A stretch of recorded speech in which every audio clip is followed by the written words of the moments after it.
let me not waste any more time in chattering away, but let me bring to you the next segment that we have in store for you.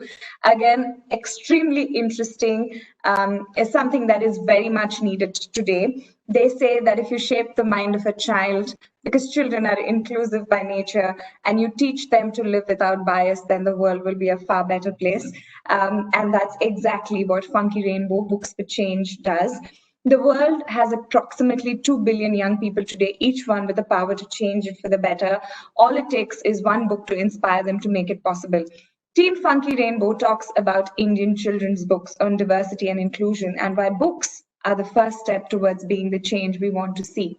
So Funky Rainbow Books for Change, and we have founder partner Vidya Mani, who's going to be in conversation with us today. Vidya, very warm welcome to Dive in 2020. It's a pleasure to have you. If you can just go off mute, you're on mute. So if we can get you to go off mute and get you, I'm going to pin the screen. Yeah. Yes. Absolutely a pleasure. Hi, thank you so much. Hi. It's so nice to see your background. It just makes me so happy. That's what it does. Children's books, they really make everything far more cheerful, basically, right? Absolutely. So let me give everybody who has joined a quick introduction to Vidya, and then Vidya, I'm going to ask you to tell us a little bit more about Funky Rainbow. Founded by Vidya and Muttamabi Devaya, who are the founder partners of Funky Rainbow. Vidya is an editor and writer who's put together many children's magazines across the last 20 years: Chatterbox, Quest, Junior Quest, Hoot, and Toot. She believes that reading is like biting into an eclair. It shows you there's a whole world of chocolate out there waiting to be eaten.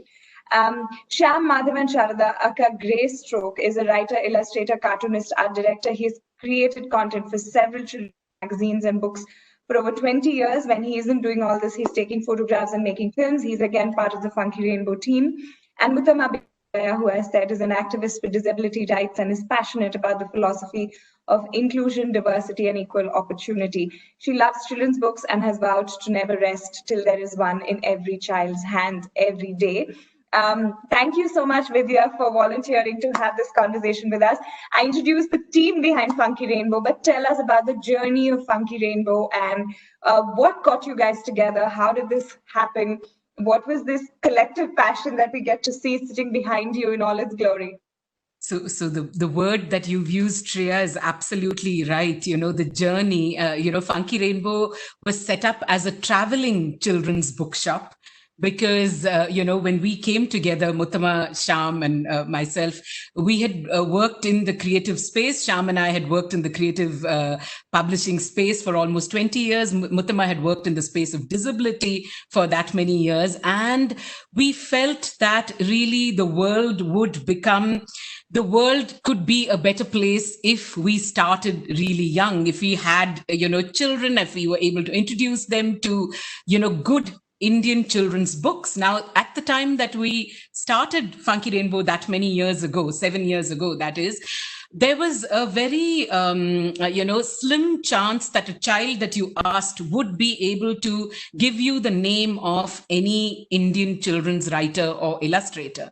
I mean, if I asked that question to your audience at the moment and said, name for me 2 contemporary children's writers in India, most people would come up with the name J.K. Rowling, of course, knowing of all the international writers. But the Indian publishing scene has been very, very vibrant in the last, 15, 20 years, creating some wonderful books that children can access, read, and can connect with so easily when they're set up in the Indian context. I mean, so what we did was we said we'd come together and set up, Funky Rainbow to reach Indian children's books here, there, everywhere. Quite literally, that's our tagline. And when we started off, we just said we would go the traveling model because traveling is a passion with all of us. And there are schools and children to be reached across the country. And so we actually have a big little book truck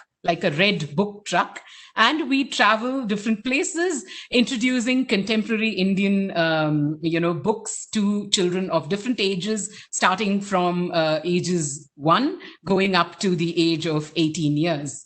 That's, been our journey as far as Funky Rainbow is concerned. Vidya, I was a bookworm growing up, and my childhood is all memories of Enid Blyton and buttered scones. And now I'm so happy that, like you said, the Indian children see my daughter is 7, and she gets to read about Sona and Chutki and Murku and Chakli, which we never had the pleasure of, like you just described. But tell me a little bit about storytelling, the power of storytelling and telling stories to children, because I know that's what brought the whole Funky Rainbow idea together. So tell us a little bit about that.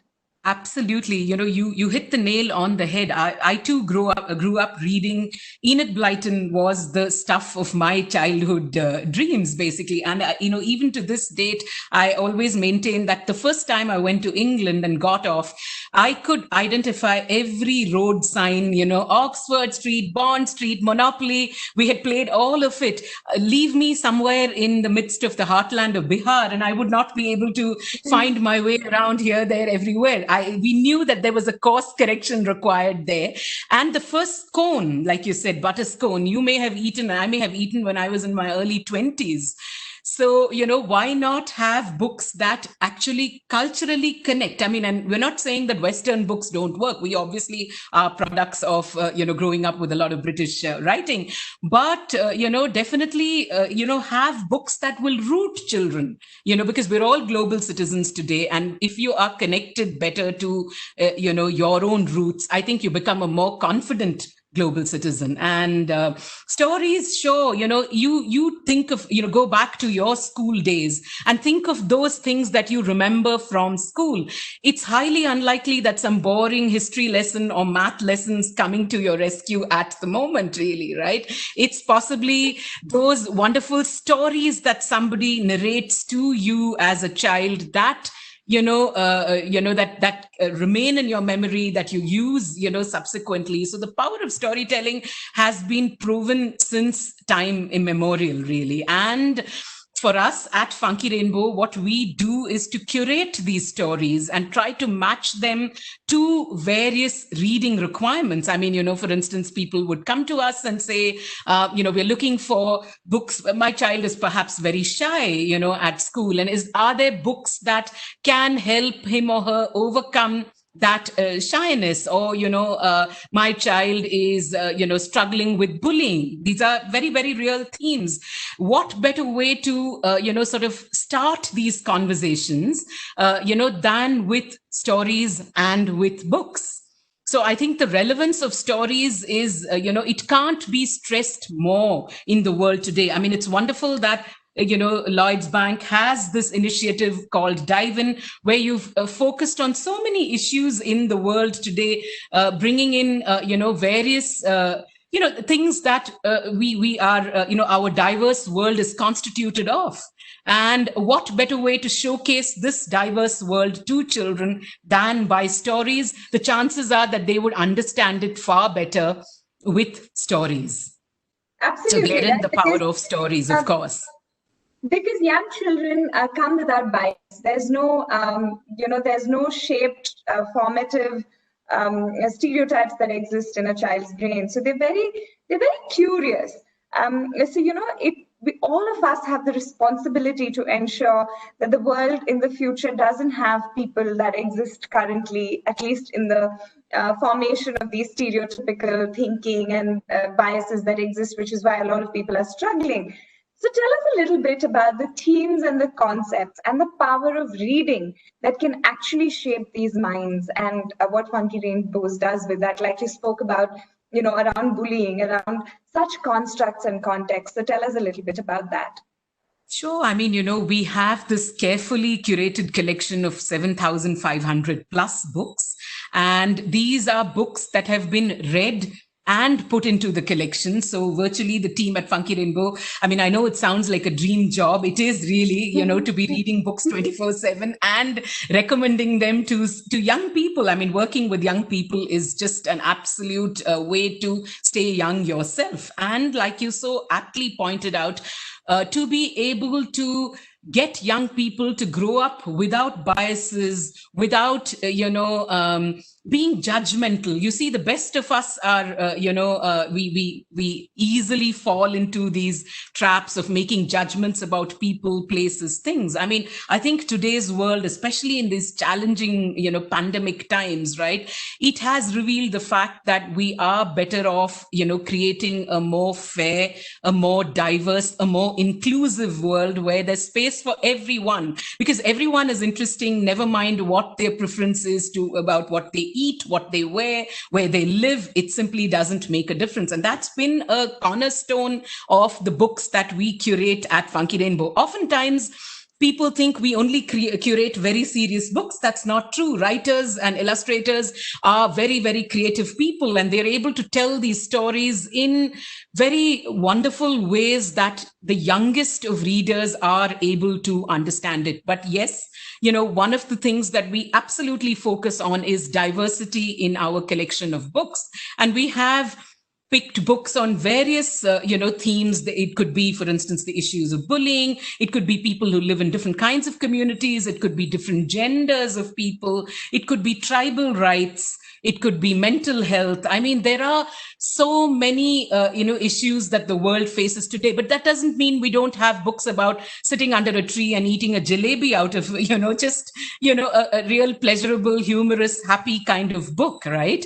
We do have a mix of books on various happy and serious themes. And one hopes that introducing these books to children right from the time that they are young would make them better citizens growing up, would make them more accepting of the diverse world that we live in. I did, pick out a couple of books to show you. I'm not sure, we have factored in some time and space for that, but Absolutely. if you'd like to show me.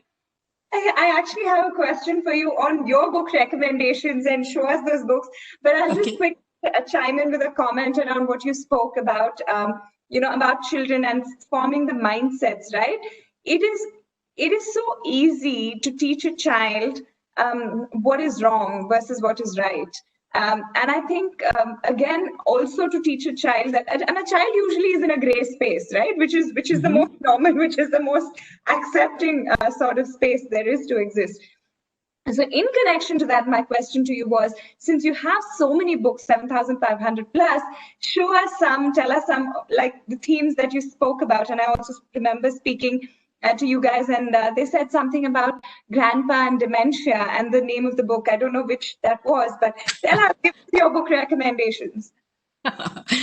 So yes, I mean, we do, like you say, children are impressionable and intelligent. Often adults forget, they believe that, we have the right to instruct, but instruction is absolutely perhaps not the best way to, introduce a child to different things or to change her worldview in any ways. So we find stories and books are just the best ways to do it. You leave some books around a child, the child picks up and reads it, comes back to you with some questions. This kind of dialogue certainly facilitates. And a lot of what we do these days tends to negate this part of childhood. If you recall your own childhood, I mean, I don't think your parents may have been that critical about the choices of books you made, and you may have picked the right book or you may not have picked the right book to read, but you grew up asking those questions, right? I mean, oddly, we have moved into being a little bit more prescriptive. And at Funky Rainbow, that's something that we absolutely, detest with a capital D. There's nothing about, being prescriptive, but about introducing themes and books to children in, interesting and exciting ways. And the thing is, we looked at all your panels and we found that, there are some wonderful books that match those panels. So I'm just quickly going to show you a couple of them. Now, for instance, this one is a wonderful book by one of India's foremost activist writers, Mahashweta Devi. I'm sure many of you have heard of her. I have this book at home. How lovely, really, right? Like, so the thing is, the YY Girl, it's a book set in the midst of a Shabar village in West Bengal. The Shabars are tribals. They live in the forest, and Moina, the protagonist of this book, wants to go to school, but has to do some chores for her mother every day before she can actually get herself to school. Now, the thing is, it's just a little story about this curious girl, and I'm going to show you a couple of pages from inside the book because of how gorgeously and beautifully it has been illustrated. Yeah.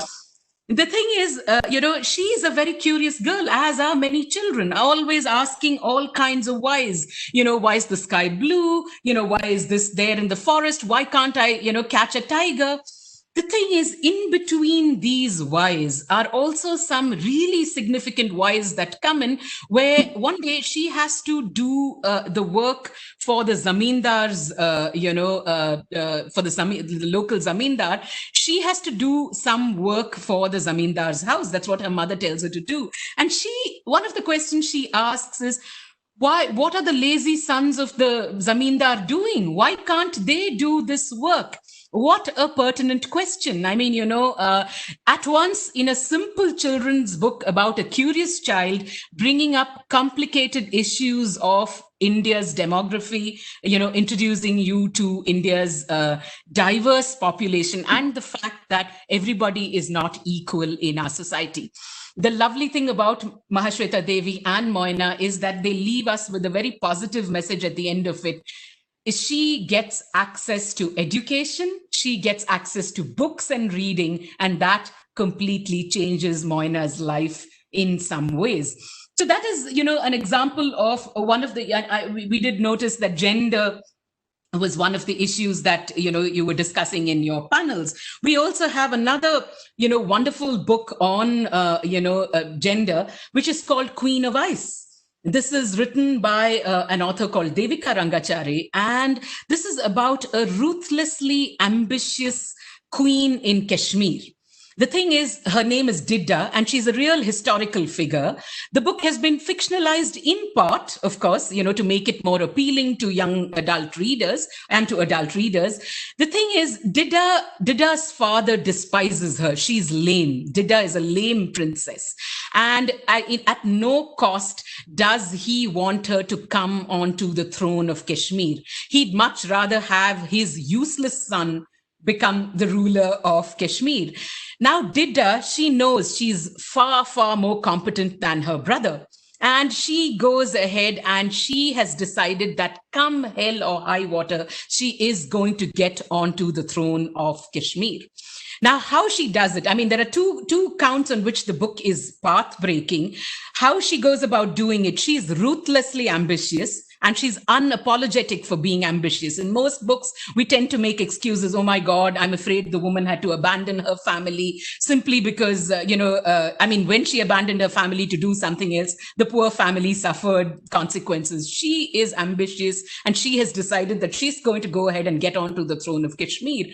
Also, for another reason, that history conveniently leaves out many women.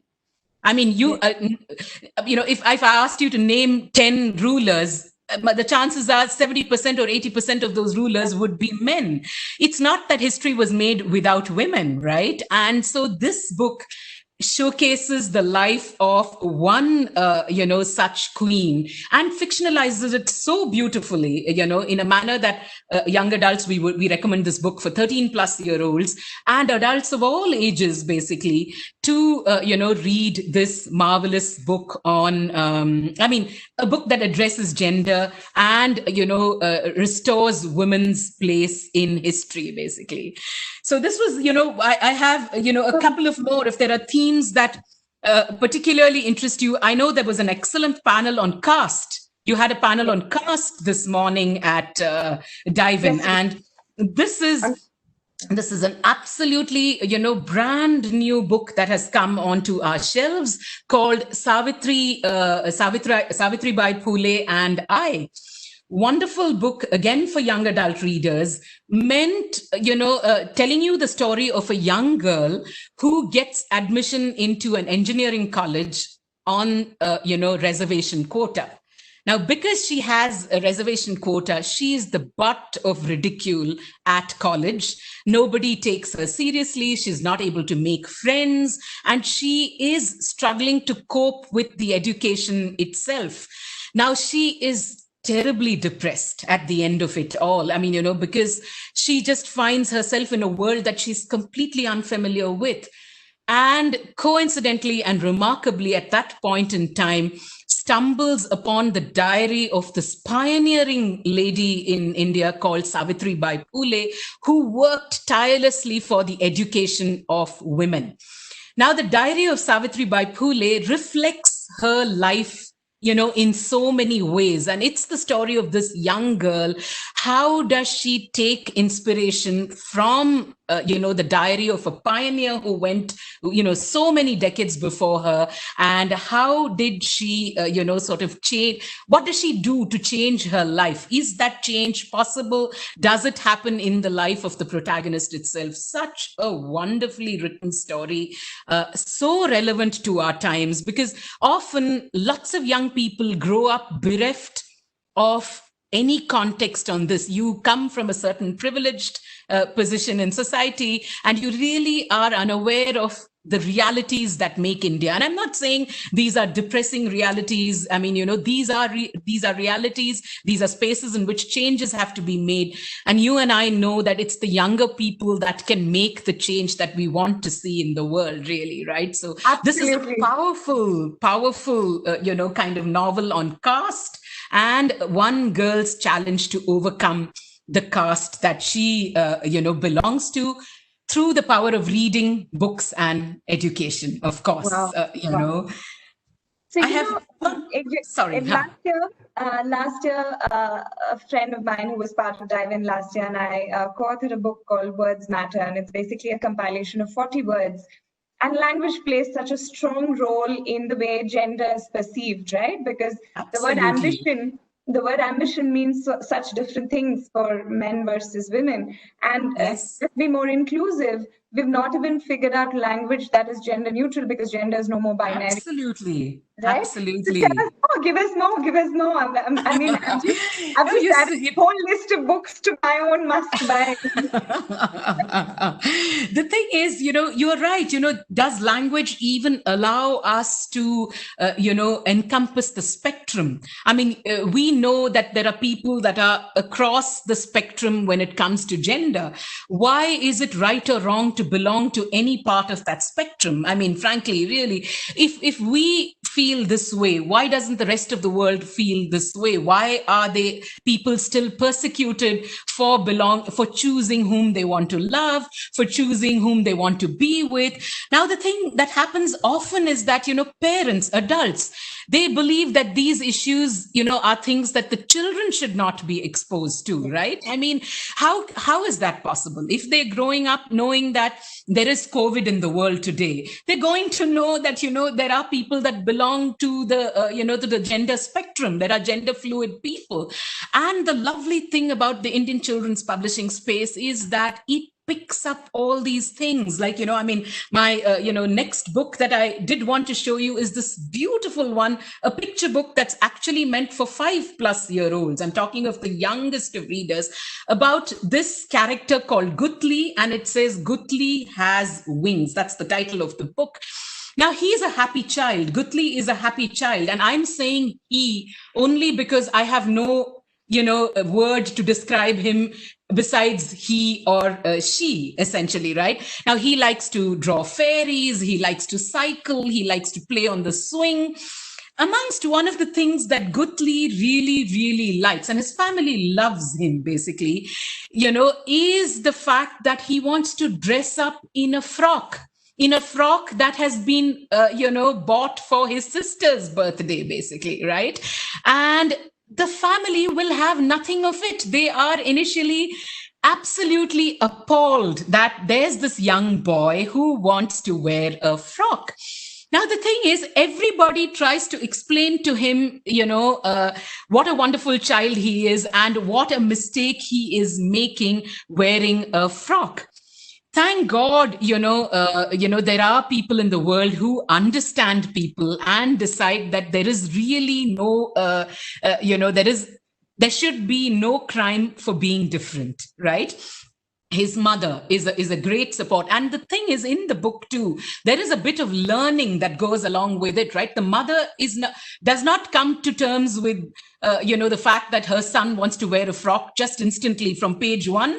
You are not. But slowly, as she understands her child's desire, as do many mothers and fathers, basically, what does she do? Does she help Guthli get his wings? I'm not going to give you give away more of the story at the moment, but look at that issue, an issue that we think that only adults can discuss, or maybe young adults can discuss, in a picture book for a child as young as 5 years old. And this is the reason we do what we do at Funky Rainbow, because there is just that, we want to take these books out and we want everyone to go aha at the fact that these books really do exist in the Indian children's context. And in fact, Muttama just tells me that the mental health issue that you were referring to is this wonderful one, which is an absolute favorite of her daughters as well.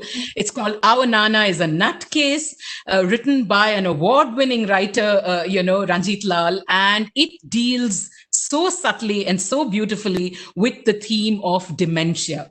The grandfather in the book is looking after his grandchildren because the parents are very busy. They have diplomatic jobs and they're traveling constantly. So 3 children that grow up with the grandfather and slowly and have a fabulous relationship with him. He's a cool, quirky, crazy grandfather, the kinds that all of us would identify with. But slowly and across, a period of time, he is forgetting things. And this is something that happens to all of us, right? I mean, our children are perhaps growing up with grandparents who are slowly, have neurological problems.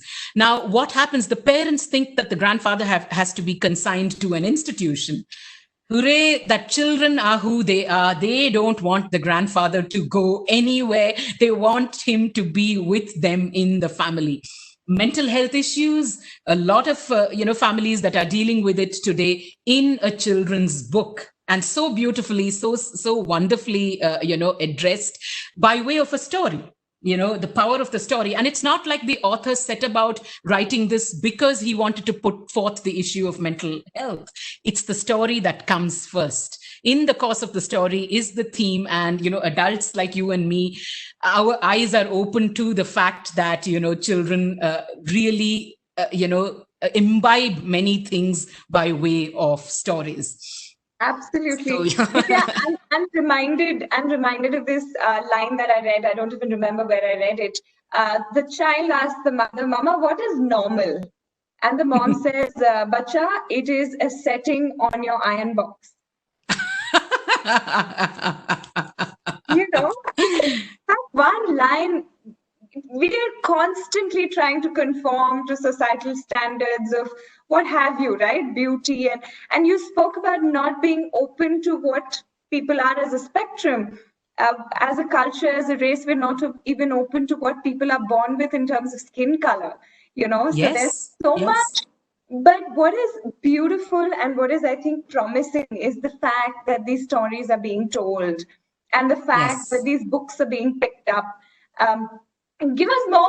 I mean, it's so lots and lots of, lovely books to showcase. But, we really did want to, match a couple to the various panels that you did so that it becomes more relevant to, people who are watching, not just for their children, for themselves as well. Because one other belief that we hold so strongly at Funky Rainbow is that even if you're old and wise, please read children's books. You will only get wiser is the thing that we completely believe in. Now, one issue that absolutely, has been in focus in contemporary India considerably is the fact that land rights movements, we've heard of so many instances where the lands of tribals are getting grabbed to set up factories, to do, various things. Now, would you even think that that would make the stuff of a children's picture book? Well, this one, a fabulous story written by this writer called Rinchin, who's an activist working in Chhattisgarh, is the story of a young girl whose father and grandmother farm. They are farmers, and they work on the on their land every day. Now, this girl, who's so poignantly named Marty, all of you perhaps know, means mud or soil, basically. Now, Marty wants a little piece of that land to tend to herself. And what happens with Marty is that when her grandmother actually gives her a little section of the land to work with, she is so proud of the fact that she's able to do it. One fine day, however, there's a big mining corporation that comes, into the village and wants to take away their lands. What happens? Marty, as much as her grandmother and her father and anybody else in the village want to fight to save their lands, to keep it, for themselves, and to know that, working on your land is a feeling of belonging, basically, right? I mean, such a complex theme, but so subtly and beautifully. And it's not that these books are heavy reads at all, so gorgeously illustrated, so rooted in, the diverse realities of India. I could sort of introduce you to 200 books like this in the context. And, the thing is, we do want, all your viewers, people who are watching, to consider Indian children's books, introducing their children and themselves to, wonderful Indian children's books. So we are happy to Vidya, I actually want to give these to adults. I know a lot of adults who would really benefit from books. I couldn't agree more. In fact, I'd say give it to the adults first. Doesn't matter if you're old and wise. A children's book can absolutely change your life in multiple ways. Absolutely. I mean, we have a large, selection of such books on mental health, depression, but believe me, it's not just this. It's all, there are stories that are about the Wi-Fi being switched off at home. My God, in today's world, that is a source of so much panic in a household, basically, right?